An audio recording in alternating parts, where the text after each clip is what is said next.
नमस्कार, कहानी बैरल में आपका स्वागत है। लीजिए पेश है धर्मवीर भारती द्वारा लिखित उपन्यास गुनाहों का देवता, भाग 4। कभी हसरत को लेकर आओ। सुधा बोली, अब पहले तुम आओ। केसू ने चलते चलते कहा, हाँ, हम तो बिनती को लेकर आएंगे और हसरत से कह देना तभी उसके लिए तोहफा लाएंगे। अच्छा, सलाम। और गेसू की गाड़ी मुश्किल से फाटक के बाहर गई होगी कि साइकिल पर चंदर आते हुए दिख पड़ा। सुधा ने बहुत गौर से देखा कि उसके साथ कौन है, मगर वह अकेला था। सुधा सचमुच झल्ला गई। आखिर लापरवाही की हद होती है। चंदर को दुनिया भर के काम याद रहते हैं। एक सुधा से जाने क्या खार खाए बैठा है कि सुधा का काम कभी नहीं करेगा। इस बात पर सुधा कभी कभी दुखी हो जाती है और घर में किससे वह कहे काम के लिए। खुद कभी बाजार नहीं जाती। नतीजा यह होता है कि वह छोटी से छोटी चीज के लिए मोहताज होकर बैठ जाती है और काम नौकरों से करवा भी ले। पर अब मास्टर तो नौकर से नहीं हुंडवाया जा सकता, ऊन तो नौकर नहीं पसंद कर सकता, किताबें तो नौकर नहीं ला सकता, और चंदर का यह हाल है। इसी बात पर कभी कभी उसे रुलाई आ जाती है। चंदर ने आकर बरामदे में साइकिल रखी और सुधा का चेहरा देखते ही वह समझ गया। काहे मुंह बना रखा है? 5 बजे मास्टर साहब आएंगे तुम्हारे? अभी उन्हीं के यहाँ से आ रहे हैं। बिसरिया को जानती हो, वही आएंगे। और उसके बाद चंदर सीधा स्टडी रूम में पहुंच गया। वहां जाकर देखा तो आराम कुर्सी पर बैठे ही बैठे डॉ शुक्ला सो रहे हैं। अतः उसने अपना चार्ट और पेन उठाया और ड्राइंग रूम में आकर चुपचाप काम करने लगा। बड़ा गंभीर था वह। जब इंक घोलने के लिए उसने सुधा से पानी नहीं मांगा और खुद गिलास लाकर आंगन में पानी लेने लगा, तब सुधा समझ गई कि आज दिमाग कुछ बिगड़ा है। वह एकदम तड़प उठी। क्या करे वह? वैसे चाहे वह चंदर से कितना ही ढीठ क्यों न हो, पर चंदर गुस्सा रहता था। तब सुधा की रूह कांप उठती थी। उसकी हिम्मत नहीं पड़ती थी कि वह कुछ भी कहे, लेकिन अंदर ही अंदर वह इतनी परेशान हो उठती थी कि बस। कई बार वह किसी न किसी बहाने से ड्राइंग रूम में आई, कभी गुलदस्ता बदलने, कभी मेजपोश बदलने, कभी अलमारी में कुछ रखने, कभी अलमारी में से कुछ निकालने, लेकिन चंदर अपने चार्ट में निगाह गड़ाए रहा। उसने सुधा की ओर देखा तक नहीं। सुधा की आंख में आंसू छलक आए और वह चुपचाप अपने कमरे में चली गई और लेट गई। थोड़ी देर वह पड़ी रही। पता नहीं क्यों वह फूट फूट कर रो पड़ी। खूब रोई और फिर मुंह धोकर आकर पढ़ने की कोशिश करने लगी। जब हर अक्षर में उसे चंदर का उदास चेहरा नजर आने लगा तो उसने किताब बंद करके रख दी और ड्राइंग रूम में गई। चंदर ने चार्ट बनाना भी बंद कर दिया था और कुर्सी पर सिर टेके छत की ओर देखता हुआ जाने क्या सोच रहा था। वह जाकर सामने बैठ गई तो चंदर ने चौंक कर सिर उठाया और फिर चार्ट को सामने खिसका लिया। सुधा ने बड़ी हिम्मत करके कहा, चंदर, क्या? बड़े भरे गले से चंदर बोला, इधर देखो। सुधा ने बहुत दुलार से कहा, क्या है? चंदर ने उधर देखते हुए कहा, अरे सुधा, तुम रो क्यों रही हो? हमारी बात पर नाराज हो गए तुम। हम क्या करें, हमारा स्वभाव ही ऐसा हो गया। पता नहीं क्यों तुम पर इतना गुस्सा आ जाता है। सुधा के गाल पर 2 बड़े बड़े मोती ढलक आए। अरे पगली, मालूम होता है तुम्हारा तो दिमाग बहुत जल्दी खराब हो जाएगा। हमने तुमसे कुछ कहा है? कह लेते तो हमें संतोष हो जाता। हमने कभी कहा तुमसे कि तुम कहा मत करो, गुस्सा मत हुआ करो, मगर तुम तो फिर गुस्सा मन ही मन में छिपाने लगते हो। इसी पर हमें रुलाई आ जाती है। नहीं सुधी, तुम्हारी बात नहीं थी और हम गुस्सा भी नहीं थे। पता नहीं क्यों मन बड़ा भारी सा था। क्या बात है? अगर बता सको तो बताओ, वरना हम कौन है तुमसे पूछने वाले। सुधा ने बड़े करुण स्वर में कहा, तो तुम्हारा दिमाग खराब हुआ। हमने कभी तुमसे कोई बात छिपाई? जाओ, अच्छी लड़की की तरह मुंह धो आओ। सुधा उठी और मुंह धोकर आकर बैठ गई। अब बताओ क्या बात थी? कोई एक बात हो तो बताएं। पता नहीं, तुम्हारे घर से गए तो एक न एक ऐसी बात होती गई कि मन बड़ा उदास हो गया। आखिर फिर भी कोई बात तो हुई ही होगी। बात यह हुई कि तुम्हारे यहां से मैं घर गया खाना खाने। वहां देखा चाचा जी आए हुए हैं, उनके साथ एक कोई साहब और हैं। खैर बड़ी खुशी हुई। खाना वाना खाकर जब बैठे तब मालूम हुआ कि चाचा जी मेरा ब्याह तय करने के लिए आए हैं और साथ वाले साहब मेरे होने वाले ससुर हैं। जब मैंने इनकार कर दिया तो बहुत बिगड़कर चले गए और बोले, हम आज से तुम्हारे लिए मर गए और तुम हमारे लिए मर गए। तुम्हारी माताजी कहाँ है? प्रतापगढ़ में, लेकिन वो तो सौतेली है और वे तो चाहती ही नहीं कि मैं घर लौटूं। लेकिन चाचा जी जरूर आज तक मुझसे कुछ मोहब्बत करते थे। आज वह भी नाराज होकर चले गए। सुध कुछ देर तक सोचती रही, फिर बोली, तो चंदर, तुम शादी कर क्यों नहीं लेते? नहीं सुधा, शादी नहीं करनी है मुझे। मैंने देखा कि जिसकी शादी हुई कोई भी सुखी नहीं हुआ। सभी का भविष्य बिगड़ गया। और क्यों एक तबालत पाली जाए, जाने कैसी लड़की हो क्या हो। तो उसमें क्या, पापा से कहो उस लड़की को जाकर देख लें, हम भी पापा के साथ चले जाएंगे। अच्छी हो तो कर लो ना चंदर, फिर यहीं रहना, हमें अकेला भी नहीं लगेगा। क्यों नहीं जी, तुम तो समझती नहीं हो, जिंदगी निभानी है कि कोई गाय भैंस खरीदना है। चंदर ने हंसकर कहा, आदमी एक दूसरे को समझे बूझे प्यार करे तब ब्याह के भी कोई माने हैं, तो उसी से कर लो जिससे प्यार करते हो। चंदर ने कुछ जवाब नहीं दिया। बोलो चुप क्यों हो गए हैं? अच्छा तुमने किसी को प्यार किया? चंदर ती बताओ ना। शायद नहीं। बिल्कुल ठीक, हम भी यही सोच रहे थे अभी। सुधा बोली, क्यों सोच रही थी? इसलिए कि तुमने किया होता तो तुम हमसे थोड़े ही छिपाते, हमें जरूर बताते, और नहीं बताया तो हम समझ गए कि अभी तुमने किसी से प्यार नहीं किया। लेकिन तुमने यह पूछा क्यों? सुधा, यह बात तुम्हारे मन में उठी कैसे? कुछ नहीं, अभी गेसु आई थी, वह बोली, सुधा तुमने किसी से कभी प्यार किया है? असल में वह अख्तर को प्यार करती है, उससे उसका विवाह होने वाला है। हाँ। तो उसने पूछा कि तूने किसी से प्यार किया है? हमने कहा नहीं। बोली, तू अपने से छिपाती है। तो हम मन ही मन में सोचते रहे कि तुम आओगे तो तुमसे पूछेंगे कि हमने कभी प्यार तो नहीं किया है, क्योंकि तुम ही एक हो जिससे हमारा मन कभी कोई बात नहीं छिपाता। अगर कोई बात छिपाई भी होती हमने तो तुम्हें जरूर बता देती। फिर हमने सोचा शायद कभी हमने प्यार किया हो और तुम्हें बताया हो, फिर हम भूल गए हो। अभी उसी दिन देखो, हम पापा की दवाई का नाम भूल गए और तुम्हें याद रहा। शायद हम भूल गए हों और तुम्हें मालूम हो, कभी हमने प्यार तो नहीं किया ना? नहीं, हमें तो कभी नहीं बताया। चंदर बोला, तब तो हमने प्यार वार नहीं किया। गेसु यूं ही गप उड़ा रही थी। सुधा ने संतोष की सांस लेकर कहा, लेकिन बस चाचा जी के नाराज होने पर तुम इतने दुखी हो गए हो जाने दो नाराज। पापा तो हैं अभी, क्या पापा मोहब्बत नहीं करते तुमसे? सो क्यों नहीं करते? तुमसे ज्यादा मुझसे करते हैं, लेकिन उनकी बात से मन तो भारी हो ही गया। उसके बाद गए बिसरिया के यहाँ, बिसरिया ने कुछ बड़ी अच्छी कविताएं सुनाई और भी मन भारी हो गया। चंदर ने कहा, तो चंदर तुम प्यार करते होगे? जरूर से, सुधा ने हाथ पटक कर कहा। गेसु कह रही थी, शायरी पर जो उदास हो जाता है वह जरूर मोहब्बत करता है।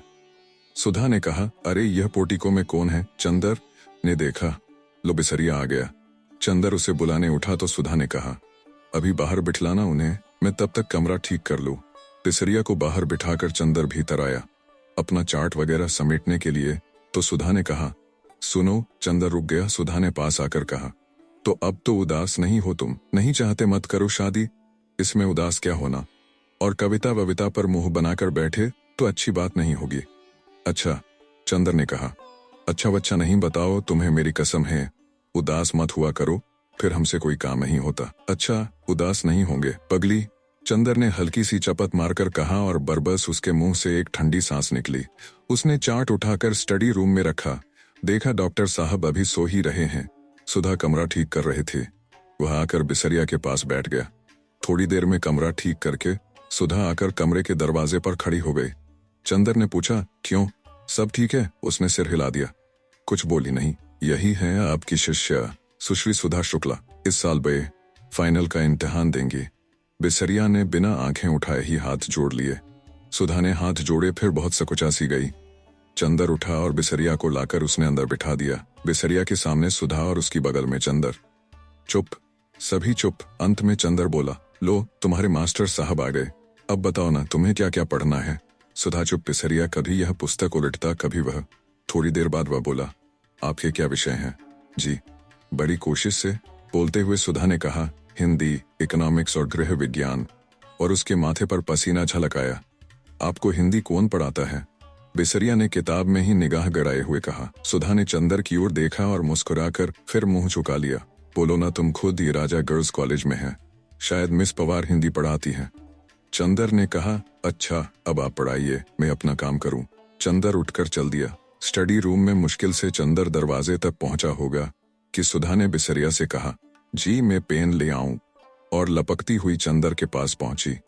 ए सुनो। चंदर रुक गया और उसका कुर्ता पकड़कर छोटे बच्चों की तरह मचलते हुए सुधा बोली, तुम चलकर बैठो तो हम पढ़ेंगे, ऐसे शर्म लगती है। जाओ चलो, हर वक्त वही बचपना। चंदर ने डांट कर कहा, चलो पढ़ो सीधे से, इतनी बड़ी हो गई अभी तक वही आदतें।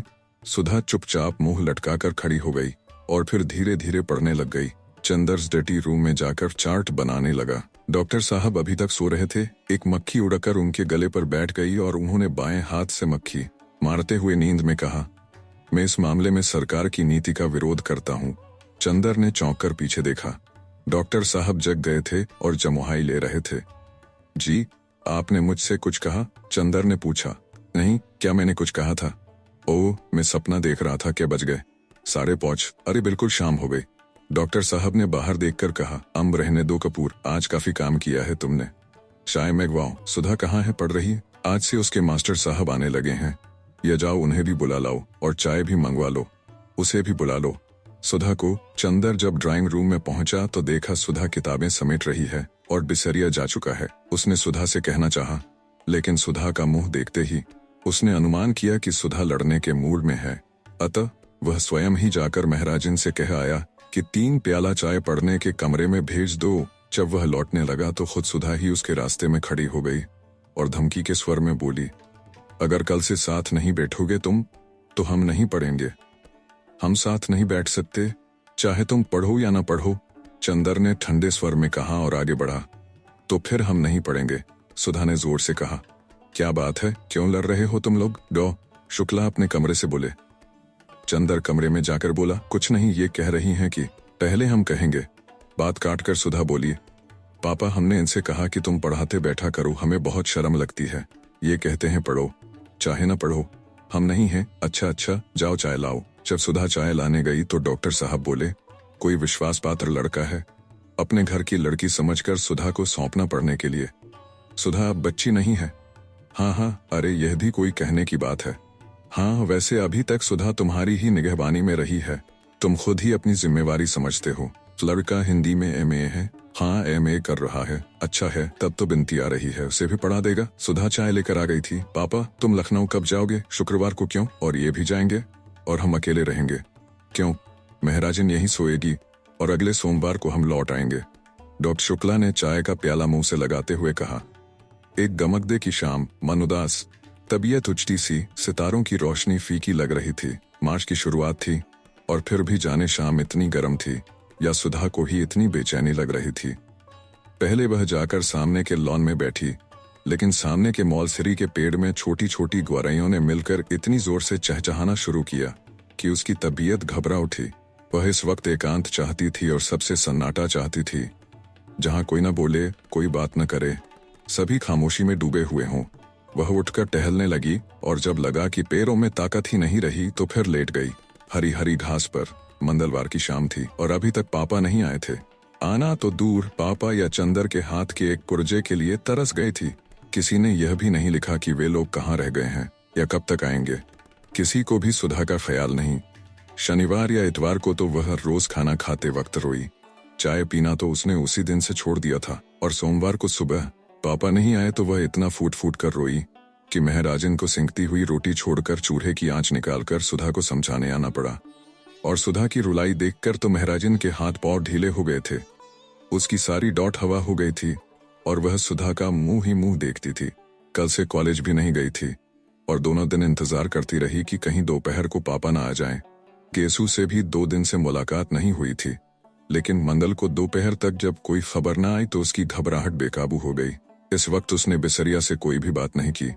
आधा घंटा पढ़ने के बाद उसने कहा कि उसके सिर में दर्द हो रहा है और उसके बाद खूब रोई। चाय पी, मुंह हाथ धोया और सामने के लॉन में टहलने लगी और फिर लेट गई हरी हरी घास पर। बड़ी ही उदास शाम थी और क्षितिज की लाली के होठ भी स्याह पड़ गए थे। बादल सांस रोके पड़े थे और खामोश सितारे टिमटिमा रहे थे। बगुलों की धुंधली धुंधली कतारें पर मारती हुई गुजर रही थीं। सुधा ने एक लंबी सांस लेकर सोचा कि अगर वह चिड़िया होती तो एक क्षण में उड़कर जहां चाहती वहां की खबर ले आती। पापा इस वक्त घूमने गए होंगे। चंदर अपने दोस्तों की टोली में बैठा रेंगरेलियां कर रहा होगा। वहां भी दोस्त बना ही लिए होंगे। उसने बड़ा बातूनी है चंदर और बड़ा मीठे स्वभाव का। आज तक किसी से सुधा ने उसकी बुराई नहीं सुनी। सभी उसको प्यार करते थे, यहाँ तक कि महराजन जो सुधा को हमेशा डांटती रहती थी, चंदर का हमेशा पक्ष लेती थी और सुधा हर एक से पूछ लेती थी कि चंदर के बारे में उसकी क्या राय है। लेकिन सब लोग जितनी चंदर की तारीफ करते वह उतना अच्छा उसे नहीं समझती थी। आदमी की परख तब होती है जब दिन रात बढ़ते। चंदर उसका ऊन कभी नहीं लाकर देता था। बादामी रंग का रेशम मंगाओ तो केसरिया रंग का ला देता था। इतने नक्शे बनाता रहता था। और सुधा ने हमेशा उससे कहा कि मेजपोश की कोई डिजाइन बना दो, तो उसने कभी नहीं बनाई। एक बार सुधा ने बहुत अच्छी वायल कानपुर से मंगवाई और चंदर ने कहा, लाओ ये बहुत अच्छी है, इस पर हम किनारे की डिजाइन बना देंगे। और उसके बाद उसने उसमें तमाम पान जैसा जाने क्या बना दिया। और जब सुधा ने पूछा यह क्या है तो बोला लंका का नक्शा है। जब सुधा बिगड़ी तो बोला लड़कियों के हृदय में रावण से मेघनाथ तक करोड़ों राक्षसों का वास होता है, इसलिए उनकी पोशाक में लंका का नक्शा ज्यादा सुशोभित होता है। मारे गुस्से के सुधा ने वह धोती अपनी मालिन को दे डाली थी। ये सब बातें तो किसी को मालूम नहीं। उनके सामने तो जरा सा कपूर साहब हंस दिए, चार मजाक की बातें कर दी, छोटे मोटे उनके काम कर दिए, मीठी बातें कर ली और सब समझे कपूर साहब तो बिल्कुल गुलाब के फूल हैं। लेकिन कपूर साहब एक तीखे कांटे हैं जो दिन रात सुधा के मन में चुभते रहते हैं। यह तो दुनिया को नहीं मालूम, दुनिया क्या जाने कि सुधा कितनी परेशानी रहती है चंदर की आदतों से। अगर दुनिया को मालूम हो जाए तो कोई चंदर की जरा भी तारीफ न करे, सब सुधा को ही ज्यादा अच्छा कहें। लेकिन सुधा कभी किसी से कुछ नहीं कहती, मगर आज उसका मन हो रहा था कि किसी से चंदर की जी भरकर बुराई कर ले तो उसका मन बहुत हल्का हो जाए। चलो बिटिया रानी, तई खाए लेव, फिर भीतर लेटो, अभिन लेटे का बखत नहीं आवा।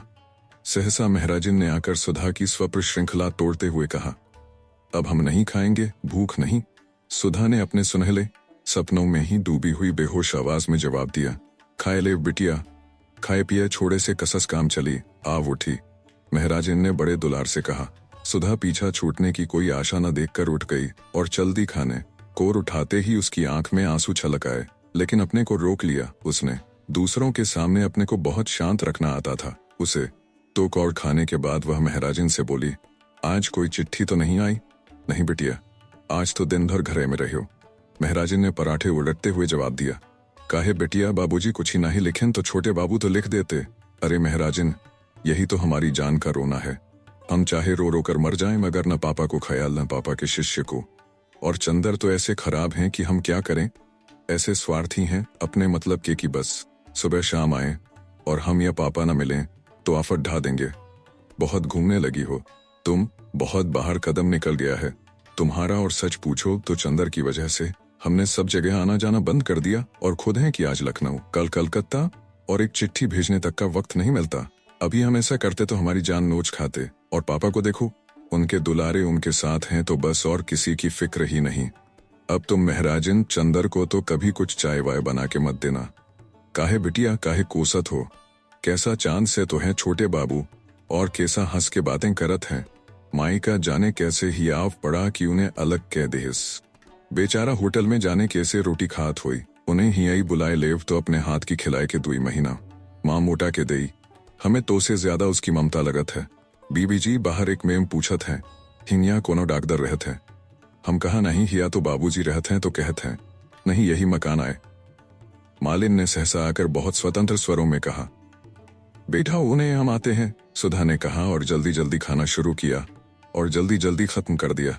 बाहर जाकर उसने देखा तो नीलकांटे के झाड़ से टिकी हुई एक बाइसिकल रखी थी और एक ईसाई लड़की लॉन पर टहल रही है। होगी करीब 24-25 बरस की, लेकिन बहुत अच्छी लग रही थी। कहिए, आप किसे पूछ रही हैं? सुधा ने अंग्रेजी में पूछा। मैं डॉक्टर शुक्ला से मिलने आई हूँ, उसने शुद्ध हिंदुस्तानी में कहा। वे तो बाहर गए हैं और कब आएंगे? कुछ पता नहीं, कोई खास काम है आपको? सुधा ने पूछा। नहीं, यूं ही मिलने आ गई। आप उनकी लड़की हैं? उसने साइकिल उठाते हुए कहा। जी हाँ। लेकिन अपना नाम तो बताती जाइए। मेरा नाम कोई महत्वपूर्ण नहीं, मैं उनसे मिल लूंगी। और हाँ, आप उसे जानती हैं, मिस्टर कपूर को। आहा, आप पम्मी हैं, मिस डिक्रूज। सुधा को एकदम ख्याल आ गया। आइए आइए, हम आपको ऐसे नहीं जाने देंगे, चलिए बैठिए। सुधा ने बड़ी बेतकल्लुफी से उसकी साइकिल पकड़ ली। अच्छा अच्छा चलो, कहकर पम्मी जाकर ड्राइंग रूम में बैठ गई। मिस्टर कपूर रहते कहाँ हैं? पम्मी ने बैठने से पहले पूछा। रहते तो वे चौक में हैं, लेकिन आजकल तो वे भी पापा के साथ बाहर गए हैं। वे तो आपकी एक दिन बहुत तारीफ कर रहे थे, बहुत तारीफ। इतनी तारीफ किसी लड़की की करते तो हमने सुना नहीं। सचमुच? पम्मी का चेहरा लाल हो गया। वह बहुत अच्छे हैं, बहुत अच्छे हैं। थोड़ी देर पम्मी चुप रही, फिर बोली, क्या बताया था उन्होंने हमारे बारे में? ओह तमाम। एक दिन शाम को तो हम लोग आप ही के बारे में बातें करते रहे। आपके भाई के बारे में बताते रहे। फिर आपके काम के बारे में बताया कि आप कितना तेज टाइप करती हैं। फिर आपकी रुचियों के बारे में बताया कि आपको साहित्य से बहुत शौक नहीं है और आप शादी से बेहद नफरत करती हैं और आप ज्यादा मिलती जुलती नहीं, बाहर आती जाती नहीं। और मिस डिक्रूज, ना पम्मी कहिए मुझे। हाँ तो मिस पम्मी, शायद इसीलिए आप उसे इतनी अच्छी लगें कि आप कहीं आती जाती नहीं। वह लड़कियों का आना जाना और आज़ादी बहुत नापसंद करता है। सुधा बोली, नहीं वह ठीक सोचता है। पम्मी बोली, मैं शादी और तलाक के बाद इसी नतीजे पर पहुंची हूं कि 14 बरस से 34 बरस तक लड़कियों को बहुत शासन में रखना चाहिए। पम्मी ने गंभीरता से कहा। एक ईसाई मेम के मुंह से यह बात सुनकर सुधा दंग रह गई। क्यों? उसने पूछा। इसलिए कि इस उम्र में लड़कियां बहुत नादान होती हैं और जो कोई भी चार मीठी बातें करता है तो लड़कियां समझती हैं कि इससे ज्यादा प्यार उन्हें कोई नहीं करता, और इस उम्र में जो कोई भी आरा गहरा उनके संसर्ग में आ जाता है उसे वे प्यार का देवता समझने लगती है, और नतीजा यह होता है कि वे ऐसे जाल में फंस जाती है कि जिंदगी भर उससे छुटकारा नहीं मिलता। मेरा तो यह विचार है कि या तो लड़कियां 34 बरस के बाद शादियां करें जब वे अच्छा बुरा समझने के लायक हो जाएं, नहीं तो मुझे तो हिंदुओं का कायदा सबसे ज्यादा पसंद आता है कि 14 वर्ष के पहले ही लड़की की शादी कर दी जाए और उसके बाद उसका संसर्ग उसी आदमी से रहे जिससे उसे जिंदगी भर निभाह करना है, और अपने विकास क्रम से दोनों ही एक दूसरे को समझते चलें। लेकिन यह तो सबसे भद्दा तरीका है कि 14 और 34 बरस के बीच में लड़की की शादी हो या उसे आजादी दी जाए।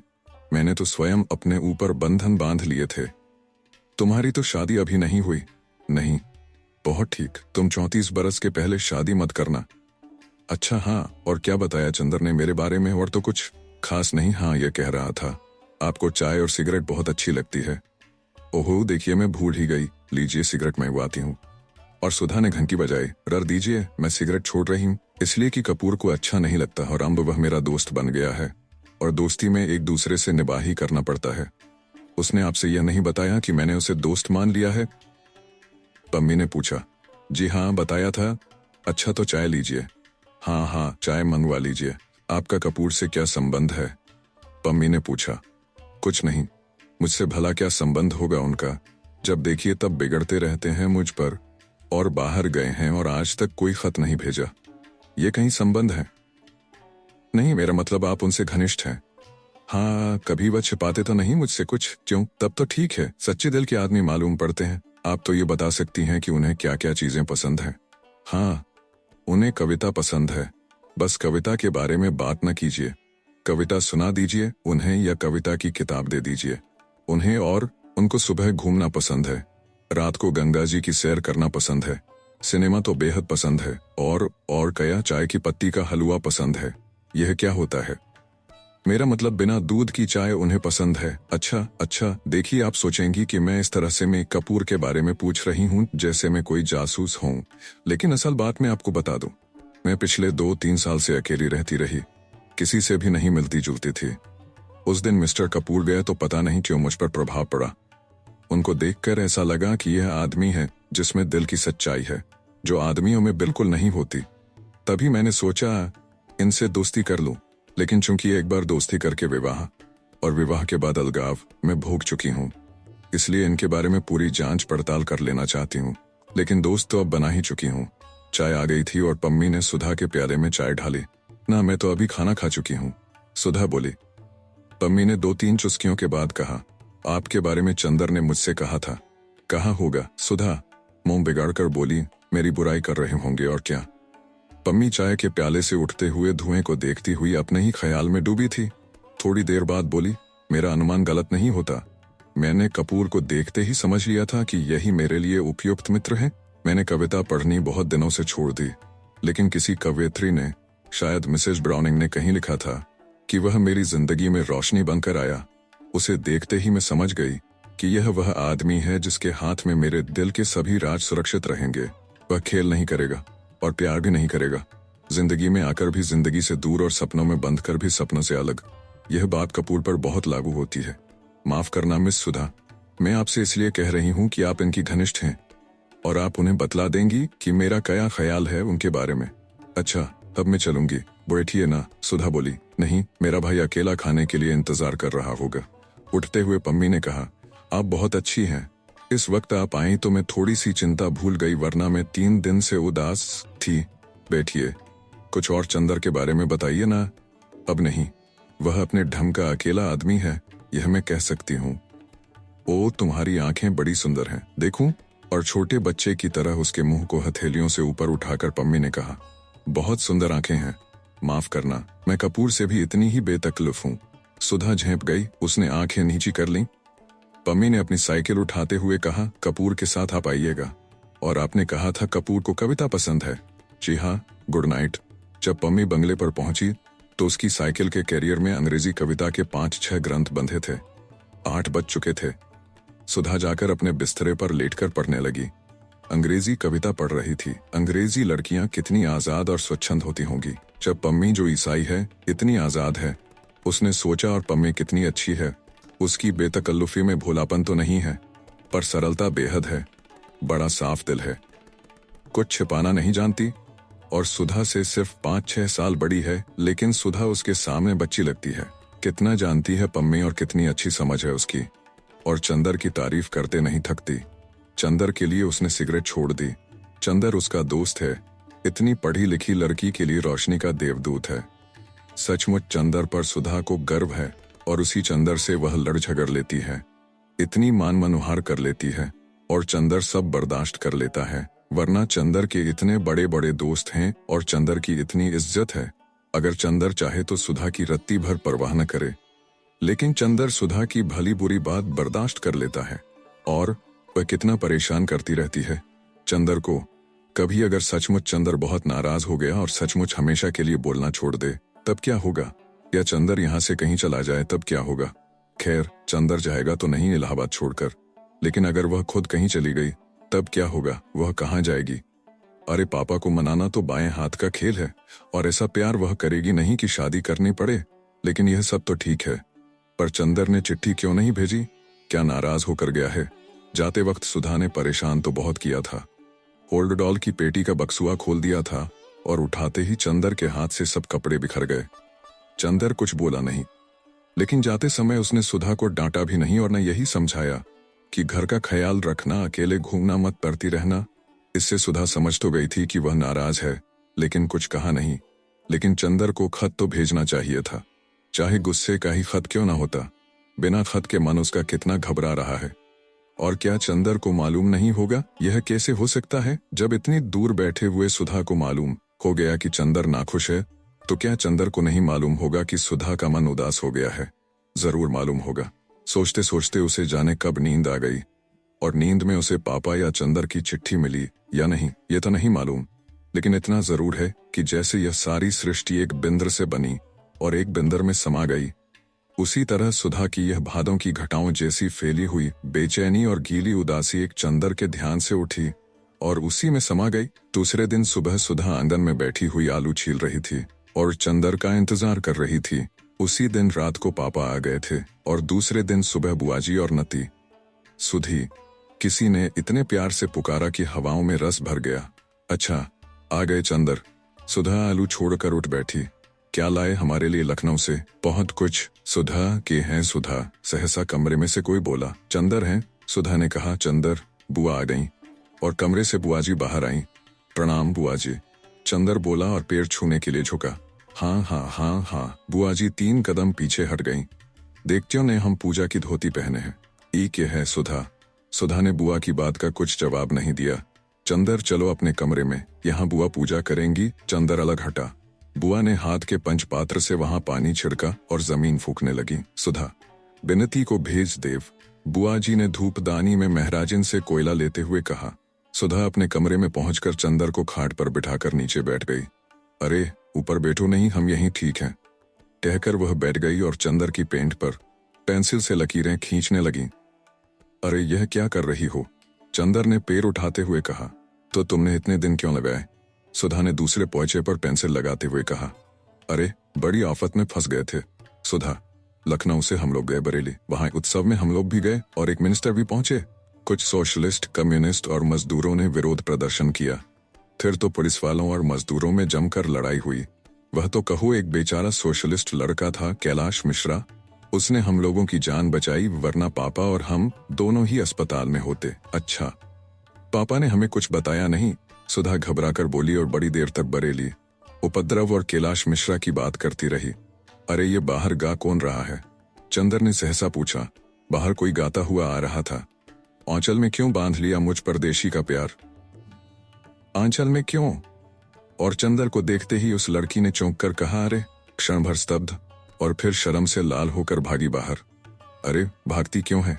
यही तो है चंदर, सुधा ने कहा। लड़की बाहर रुक गई और गर्दन हिलाकर इशारे से कहा, मैं नहीं आऊंगी, मुझे शर्म लगती है।